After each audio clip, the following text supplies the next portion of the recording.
खोर्धा मुकुंद प्रसाद हत्याकांड को बीतिला 10 दिन। पुलिस हत्याकारी 3 जन को गिरफ्त करथिबा बेले हिंसाकांड घटना रे मोट 14 जन को गिरफ्त करिछि। अन्यपटे प्रशासन लगाइथिबा 163 धारा रे सामान्य कोहळ करिछि। आजिठू खोलिछि स्कूल अंगनवाड़ी केन्द्र, सेठारे पाठ पढ़ा स्वाभाविक होइछि।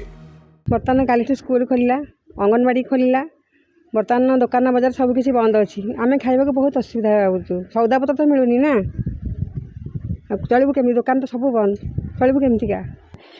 आम विद्यालय बंद थिला 8 दिन पर्यंत।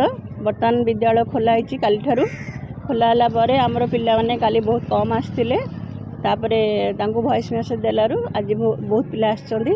तेणु बर्तमान स्कूल स्वाभाविक चली, मु आशा करुँच आगु को भल भाव स्कूल चलो।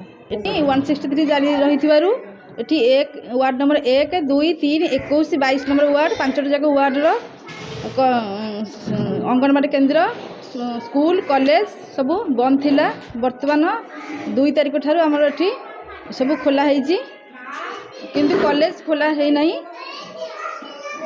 स्कूल माने आसुंदी पिला सेंटर को, छोट छोट पिला अंगनवाड़ी पिला सब आसुंदी, रोषे होउची, पिला खाद्य खाउछंदी, समस्त खुशी अछंदी।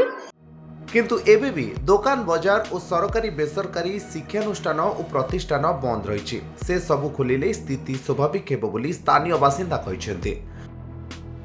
खोर्धारू प्रभात पाणिग्राही रिपोर्ट, धरित्री लाइव।